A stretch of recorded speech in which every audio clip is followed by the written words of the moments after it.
Hello, hello. Welcome in. Welcome in. I am so excited to be here with you today. Got my computer angle is kind of weird, so you get to see the top part of my of my head today. Okay, awesome. When you're coming in, thank you for sharing. Let me know what your specialty is. Are you an NCS, postpartum doula? Are you a nanny? Are you craniosacral? Are you whatever your specialty is? I would love to know. Infant educator, sometimes teacher. All right, I am in Houston.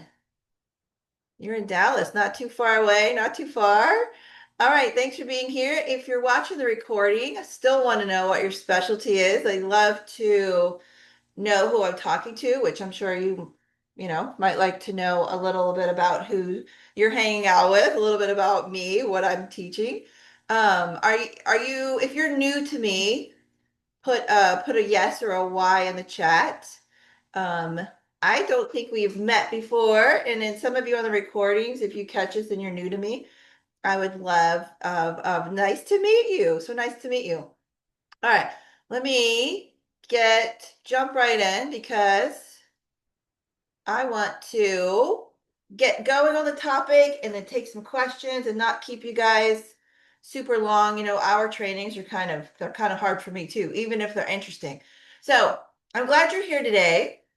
I want to give you something you can use today at your very next visit. So if you have a notebook or something, jot things down. A brief intro about me, a little bit, just for those who are new to me. I'm Elizabeth, a pediatric PT. I'm NDT certified, which is neurodevelopmental treatment. I'm the founder of the NeuroPlay Method and Academy. And so I created that after 20 something years. I was a teacher prior to this, and then as a PT, managing and seeing private clients. And I spent my career kind of like at the intersection of all early movement, neurodevelopment, but then where I'm trained is to try to fix and correct dysfunction once it's already there. So if you picture a child with cerebral palsy or any movement disorder, even if it wasn't a diagnosis, it's like, why can't they do this? So then that's where they would come to me. Um, and so this method is my creation to give these skills without being clinical, which is the cool part, before they become these big movement dysfunctions that require clinical intervention. So that's kind of a little nutshell. I'm happy to talk more about anything, especially if you're new to me. It's kind of like, oh, what? I had that happen last trade. It was funny. So by the end of today, I want you to have a better idea to go from guessing what you're seeing in a baby to knowing. And that knowing can change everything for them. And then I'm going to share how it can change things for you too, for your business. Um, but so here's what I've noticed, that every provider in this space, well, if you're good at your job, right? You're noticing things, the baby who won't settle, the one who only turns one way, the one everybody calls a poor sleeper or fussy eater, who has colic, or the extremely popular oral restriction conversation. Um, Not popular, but popular. But most providers, even with a lot of training, so some people don't even have, high level training, you don't have a framework for what you're seeing. And so it's like in your head, but then you have to move on because you're not clinical, right? So what happens is you might notice something and then you have to move on. Your job is usually entails a lot of other tasks. But what happens is this window closes for the baby. So it's a neurological window, it's something, okay? And this pattern, whatever it solidifies. There's developmental windows where if something is past for that development, it's past. Now, not everything is that way, but I'll give one quick example. is there's parts of vision that when it's coming on board and when they're learning it, and infants learn through experiences and opportunities. So I'm not going through my whole training. I'm starting to kind of want to tell you everything right now, but I said I would keep it a little short. If you have a question while I'm talking, go ahead and pop it in the chat so you don't forget it, or write it down on your notebook. And then at the end, I will check and see who had some questions. So you don't, sometimes you forget. So let me make sure I keep this good for you. So what I'm saying is that, so for example, the baby who only turns one way, or everyone calls them, poor sleeper, like I said, or fussy eater. But what happens is, oh, okay, so the window's closed. So there's a vision. That's what I was saying. There's this time when certain parts of vision come on board through experiences they have, the floor time, the opportunities that they have. And if they miss that, for let's say there's some kind of restriction or a stuck pattern or an unavailable pattern, that opportunity to have that aspect of their visual system or the visual processing system will actually, the window closes and that's gone. Like they'll never get that. And so the brain is very plastic as they age, but it's going to have missed a little piece.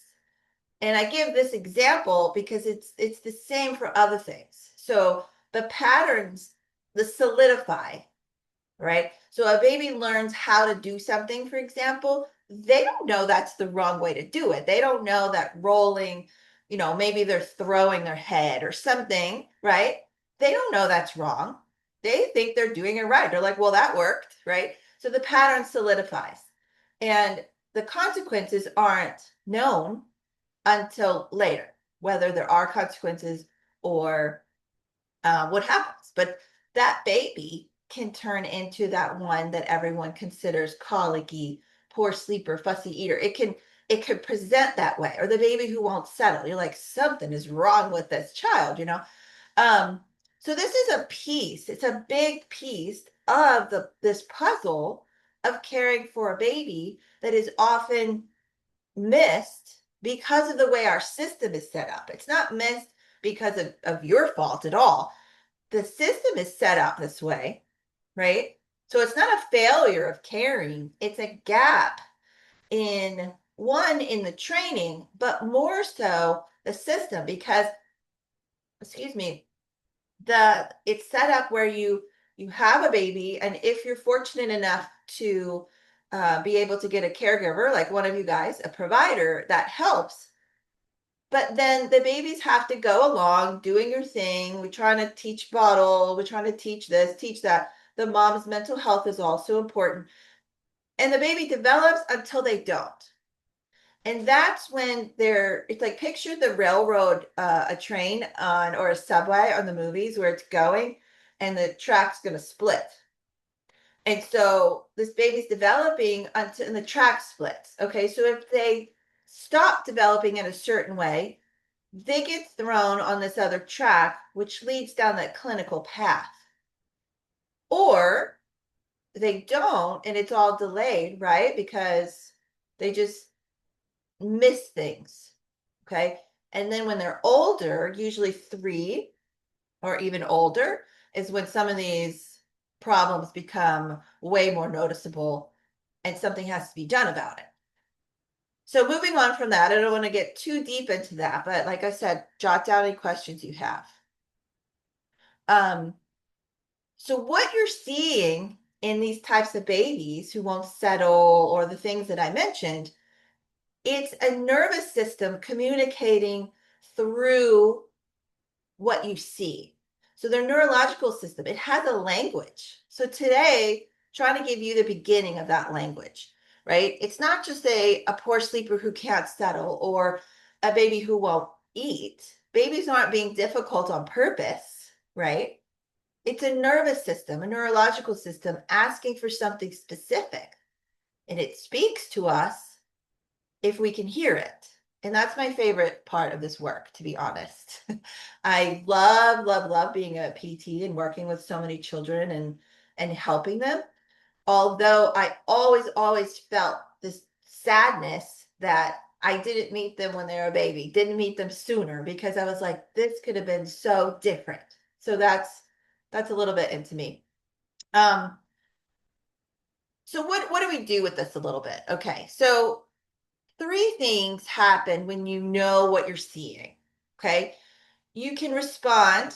So, like intentional movement, play based input, it's all going to be play based. I call play with purpose, is what I call it. Positioning that will support their nervous system and what they need. Okay, that's one. Responding. You can communicate, right? You can have empathetic, credible, confident language for the parent that will build trust with you without like alarming them, right? Or diagnosing for sure. We don't want to diagnose. I said this to a student the other day. I said, no baby has autism, like ever. We don't ever think of it that way. The baby does not have autism. Okay. It's not something that's diagnosed that early, nor do we want to even put that thought in our head, because then we're jumping ahead of where we should be. Um, and so what we see, we could describe. Okay, that's what I mean by you could communicate, right? Language that is going to build trust with the parent and show that you're very caring and you're very attuned and attend to details. And then the response comes in, where if you know some things, you can help, or you can refer intelligently. Okay, so you know what you're seeing, it's beyond observation, but you don't have to ignore it and skip it, and that baby just kind of goes down whichever one of those train tracks is going to end up being. Okay, and then you can refer to the right specialist. So then that path for that baby and family is much easier and streamlined. And one of those paths, not path, one of those referrals is to a neuroplay development consultant, which is fairly new. So I've got, it's just we're coming out with graduates, but I mention it because that's a referral point for someone who knows more about movement. And this baby does not need to be clinical. It doesn't need a referral. It's basically like the parents who want to take their children when they're babies to mom and me swim class and the mom and me gym, little gym, stuff like that. It's like you're setting them up for success. Okay. So you can give them 1 to 2. So like here's an example, a specific conversation starter, right? So you can say something like, I'm noticing a movement preference for Sarah, and she doesn't really enjoy her tummy time and her floor time as she should. This should be her happy place, because this is, and you have to say why. It's very important for your credibility for you to say why. Okay. So if you are going to throw something out there, you want to back it up with something. Okay. So if you're going to say, I'm noticing Sarah has a movement preference. She prefers only rolling and doing everything to her right side. And it's really important that she enjoy her time on the floor and not be frustrated, because babies learn through these experiences and opportunities. And I don't want Sarah to miss out on any development opportunity that's building her brain. We don't want to miss that. So, can I show you what we can do to support that? So, if you hear that sentence and that makes you feel, tell me what you feel about that in the chat. Does that make you feel like, would you be comfortable saying that to a parent? Does that seem to you, in your experience, that the parent would be responsive to that kind of statement? You know, um, I'll check the chat shortly. Yeah, but if you can answer it, I know sometimes you're with a child, so it's okay. I understand. The second example conversation starter I want to give you is, this one takes, you have to own your you have to have the identity of that you feel confident in this, but you can say, this pattern that I see tells me that her nervous system might need a little extra support. Here's who I'd recommend. So then that still puts you in a position of credibility and confidence. And you say, here's who I'd recommend. And you also, you want to add why. Why? It tells me her nervous system might need a little extra support. And that's really important right now while everything is growing and building so fast. Okay. So if you can see this, you're not diagnosing, you're observing, you're responding, you're guiding the situation. That is going to make you indispensable. Okay. So I'm shifting a little bit. Yes, it's about the babies and the families always.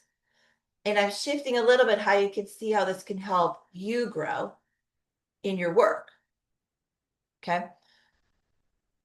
Most providers, of course, in your space and in me have the heart, right? You have a lot of experience. You don't always have the framework. So then when you would walk into a visit, knowing what you're seeing, families are going to feel that difference. So you probably feel this way in another skill, whatever your area of competence is, maybe assessing sleep. A lot of IBCLCs and lactation consultants will come. I've met and will come through here, my trainings, and they feel really confident in that area. But then there's going to be a limit, right? They're like, movement of the body, that's not where their training goes. And what if there's a pattern worked down the body, right? Do you know what you see in the arms or the spine or the extremities, the legs? Like, do they settle? So anyway, these things help you show up in a different way. And this trust builds trust, right? It builds more trust. The trust I'm also a parent, didn't add that in there, but the trust, when you have it with a provider, this turns into longer contracts. Maybe you want to extend, or referrals to another amazing family, or higher rate that you would want to charge. That's where trust leads. Okay. I want to share a brief story just as an example. I had a student, well, I'll use this one. I had a student and she learned kind of the movement portion. Uh-oh, I just clicked something. And was working with a baby during, her studying. And then she got another new client. She was nannying at the time. And her next client the baby had no diagnoses, no difficult birth, nothing. So these are not cases that would normally stand out or flag anything. And so her next client, she winds up seeing some of these same movement patterns that the child she worked through her education with me with, right? So she'd learned on the fly, which is great, through the lessons with the baby. So anyway, she gets her next client and she saw it super early. So the baby was not able to roll independently, frustrated on the floor, feeding challenges, just like annoyed. The baby was annoyed. She was able to spot really, really early how the baby was using extension, which is throwing yourself backwards, which is really frustrating. And as I mentioned, babies don't do things on purpose. Baby doesn't know that that's the wrong way to do it and that it's going to be frustrating. For whatever reason, I'll mention primitive reflexes just a little bit right here because I want to take your questions. But for whatever reason, that baby's connections, the pattern was off. So if that baby had no intervention, or if Christina was not there, that would have just progressed however it progressed. It would have been solidified, and there would have been a longer period of frustration and possible clinical need, right? So what happened was she was able to spot that super early. She knew what words to use because she had done it. And anyway, I just want to give you an example of what happened. So this baby was able to balance and get the flexion pattern, which is using the front of your body, his body, her body, the arms in the front, the core has to come on, the hips have to bend, and this is where, I'm giving you a specific if you wanted to picture it, right? Being able to teach that to the brain, allow this baby to learn and connect the proper patterns, which then put him on track for all of his future milestones, and his frustration went down, and just it was amazing. I loved seeing this. And she didn't need me anymore, which I was like, oh well, that was great too. She's like, no, I got it. So I wanted to share real quick, and I did a training on this last week. So if you missed it, let me know, and I can reteach this part. And there's also a checklist I could share with you. Have you who are live, have you received the primitive reflex checklist yet? If you have not, go ahead and put no in the chat, and I will drop the link before we get off. Let me give you one example of a primitive reflex that is very common, that it's normal to come and it needs to go away. So we call it integration. So the Moro reflex is very common, right? Everybody, I'm not common, like well known. So it's the startle. So it emerges at birth and it integrates, it should, at 3 to 6 months. So what you see, right, is the sudden arm fling, arching, crying, maybe out of surprise, sound, touch, movement, light change. So it's a big reaction to a small trigger. Now, what you don't want to see is if they're hard to calm after. So if it's like an excessive startle. I'm giving you some things to kind of look for right away. If you would see that, what this can affect, right, is their sleep, their startles maybe awake them a lot and they can't stay in deep sleep. That's going to affect learning, brain development, the connection, all kinds of things. It's going to affect settling, and what I also would get into regulation, because adrenaline spikes means that their nervous system is kind of flooded after every startle. Okay. So feeding can also be affected. Like if there's a startle and feed, breaking the latch, tension in the jaw. So if you can picture how this one reflex, sometimes reflexes are late, sometimes they are not early, but sometimes they don't go away. They don't integrate and they stay too long, which prevents the baby from maturing in their neurological system. So just this one, let me connect this to movement for a little bit. The Moro is a survival reflex. It fires up the stress response, but a baby with an active Moro is living in a low level state of alert all the time. The nervous system can't fully settle down because it always is kind of like on edge. I don't know if any of you as adults know what this means, but if you feel this, I do sometimes. It's like, what's next? What's next? What's next? So for these babies, what would benefit them if you were recognizing this, right? Rhythmic, repetitive, vestibular movements that can help reset their stress response and signal safety to them. So movement is the regulation tool. Without enough of it, they stay dysregulated. And what we see is not that piece. We see the effect of that. And then everybody goes to solutions for whatever they're seeing. The feeding, the eating problem, right? Oh, it must be the tongue tie. It does look a little tight. Let's clip that and maybe this will all be fine. Sometimes it's not that. Sometimes that's not the root cause. Let's get a snoo and rock them to sleep. The reason that might work is because it's giving rhythmic movement. The problem is we won't get into snoo. It's kind of a sore spot here, but it's going to extend too long. Okay. It's unnatural. Okay. Anyway, I wanted to share a little bit about one of the reflexes. I have a couple more that I will share in another training coming up soon. What I want you to take away from this, babies are not difficult. They're not trying to be difficult, right? They're not bad sleepers. They're not high maintenance. I did have what my daughter was high maintenance more than my son's, kind of funny.